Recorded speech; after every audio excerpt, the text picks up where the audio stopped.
हयाम लेला हो रत्नागिरी हापुस आ गइल बा का ए भौजी हयाम खाला आई देखा रत्नागिरी हापुस छिला लीला घोटा चापा छोड़ा।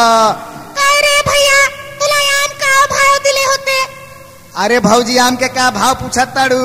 200 रुपया दर्जन बा। रत्नागिरी हापुस खैबू तो हापुस मिजाज बदल जाई।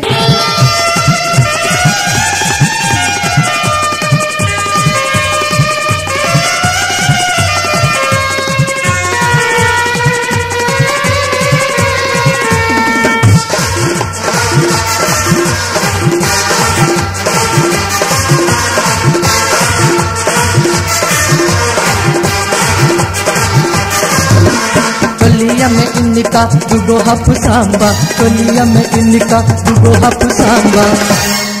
देखा देखा तका मालबा, पूछा पूछा तका हालबा।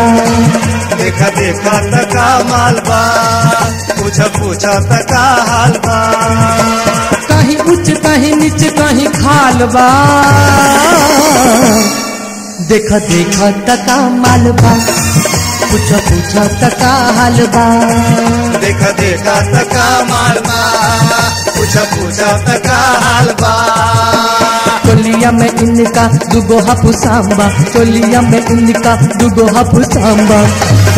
देखा देखा तका मालबा, पूछा पूछा तका हालबा। देखा देखा तका मालबा, पूछा पूछा तका हालबा।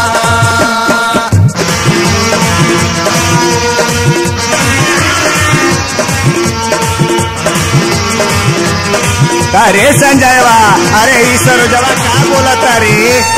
अरे कुछ ना बाबा, ई बम्बईया आम के बात करता हूँ। बम्बईया नु रहेला हम के दे पाकल पाकल।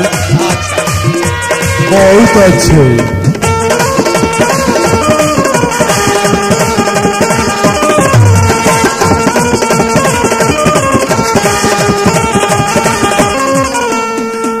गुलाब ऐसा फूलल फूलल गाल बा, कमर कमाने इनकर मतवाली चाल बा। उठवा गुलाब ऐसा फूलल फूलल गाल बा, कमर कमाने इनकर मतवाली चाल बा। कमर कमानी इनकर मतवाली चाल बा, कमर कमानी इनकर मतवाली चाल बा। कमर कमाने इनकर मतवाली चाल बा। देखा देखा तका मालबा, पूछा पूछा तका हालबा। देखा देखा तका मालबा, पूछा पूछा तका हालबा।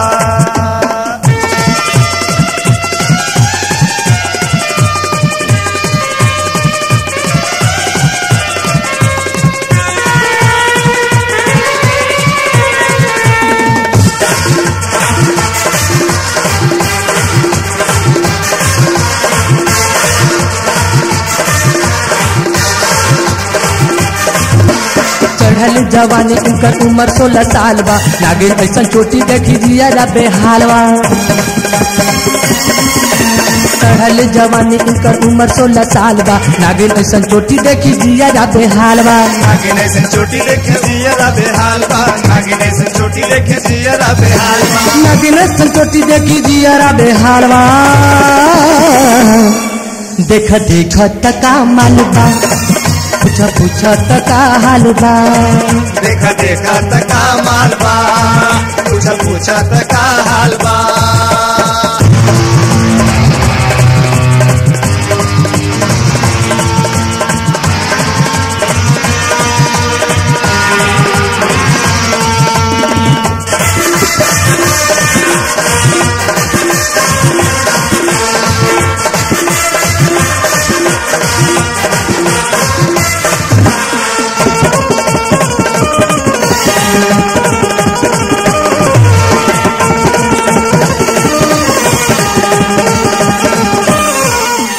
चलेली डगरिया त छल के लछतिया, रोकला सरोज न त होखे लगी बतिया।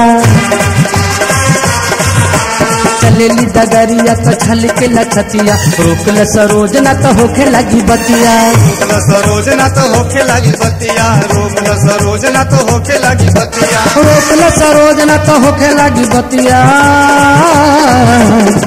देखा देखा तका मालबा, पूछा पूछा तका हाल बा देखा देखा तका मालबा पूछा पूछा तका हालबा कहीं ऊंच कहीं नीच कहीं खाल बा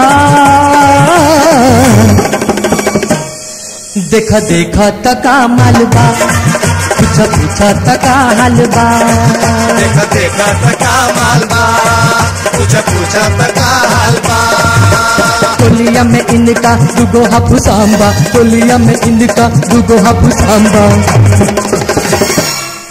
देखा देखा तका मालबा पूछा पूछा तका हालबा देखा देखा तका मालबा पूछा पूछा तका हालबा देखा देखा तका मालबा अरे ही कौन राम हरे अरे तू ना बुझ बाबा जाओ सूत्र हो जा